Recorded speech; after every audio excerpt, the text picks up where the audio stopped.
Quelles aides pour les aidants? Mon mari est aphasique, je suis son aidante. Quelles aides puis-je avoir pour prendre soin de moi?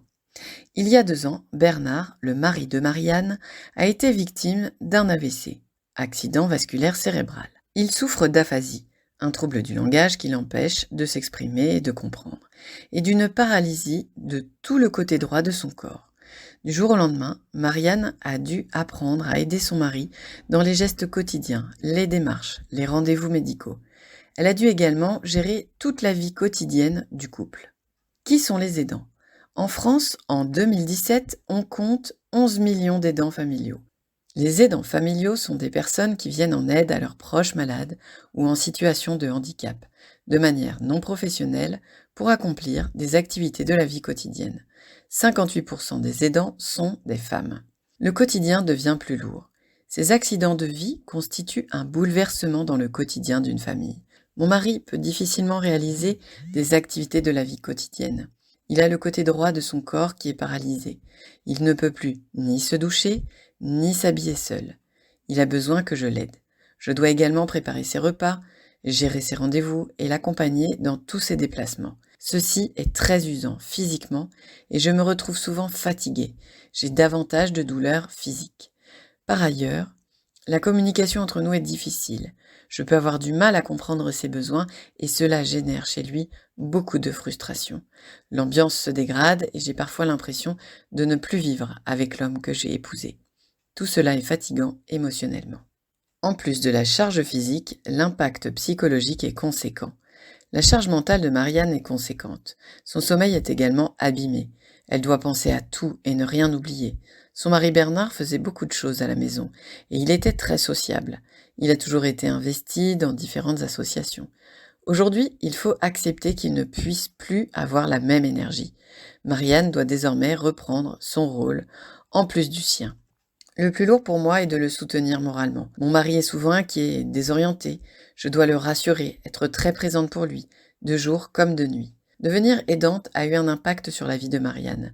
Au début, j'ai dû renoncer aux activités que je faisais, car j'avais besoin de temps pour me consacrer à mon mari. Je sortais moins et j'avais l'impression de m'isoler de ma famille et de mes proches. Ils ne comprennent pas toujours le changement de vie que cela représente, et ne viennent plus nous rendre visite comme avant. J'ai également dû travailler moins. Financièrement, les fins de mois sont difficiles, car nous gagnons moins d'argent et les frais pour les équipements de la maison sont très importants. Après quelques mois à accompagner son mari, Marianne a fait une dépression. Je n'avais plus le choix et j'ai compris qu'il fallait que je prenne d'abord soin de moi afin de pouvoir soutenir au mieux mon mari.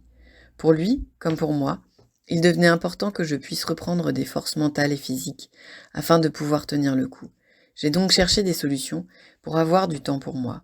J'ai repris le yoga et la musique pour avoir une bouffée d'air. Le sacrifice n'est pas une solution viable pour nous et notre couple à long terme. Le rôle d'aidant qui évolue au fil du temps. Au début, je pensais que je devais tout faire pour que tout soit comme avant. Longtemps, Marianne a cru qu'elle devait porter seule cette charge. Elle a fini par s'épuiser. Finalement, elle a aidé son mari à faire certaines choses par lui-même, comme par exemple prendre son repas.